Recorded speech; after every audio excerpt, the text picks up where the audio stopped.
18 aprel 2026 жыл. Бадыраңдар кече 17-си жамгыр жаап, бадыраңдар дагы стресске түштү.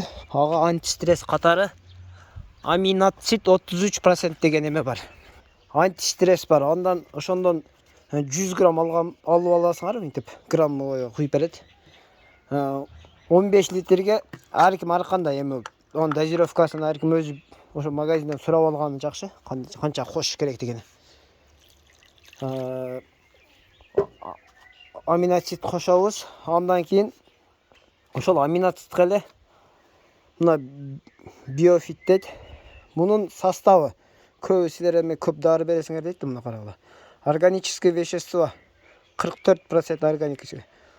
Органический азот 8%, свободный аминацид 8%.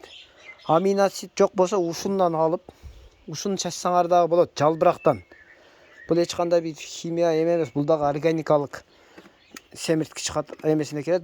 Муну качан колдонобуз? Качан өсүмдүк ошол суук, ысык суук болгондо өсүмдүк стресске түшөт, ошондо. Муну колдонуш ыкмасы дагы. Муну колдонуш ыкмасы мындай. Тез кете бересиңер. Вот күтүш жок муну, мындай туруп, мындай чөмүлтүрүп коюш жок, көчөттүчү. Тез чачыш керек. Канча муну мындай туман кылып, пыр кылып чачылса, бул бадыраңдын өзүнүн көчөттүн мындай жеринде түктөрү болот. Мына видеодо байкалбайбы? Ошо түктөрүгө мындай пыр кылып, туман кылып чачканыңарда ошо түктөргө майда пырлар жабышат. Ошондон питаться этет өсүмдүк. Помидор деле, бадырың деле. Муну антистресс же кандайдыр удобрение чөмүлтүрүш кереги жок аны. Ошентип чачып койсоңор, ошондон жакшы эффект аласыңар. Чем муну чөмүлтүрүп койгондон кийин. Ширеге же болбосо ошондой бир кандайдыр бир эмеге дары чачканда, анда чөмүлтүрүп чачыш керек. Чтобы бул көчөттөгү ширени же болбосо кандайдыр бир курттун зыянкечти алып кетиш үчүн чөмүлтүрүп чачылат. Антистресс же болбосо кандайдыр бир витамин берилгенде туман кылып чачып кетесиңер, ошол түктөрүнө жабышып калганынан питаться этет, болду. Ушул жерге бир 4,5 миң бадыраң болсо, ошого 15 литр суу жетет. Ошо 15 литр жете турган деңгээлде тез чачасыңар. Туман кылып өтүп кетесиңер, болду.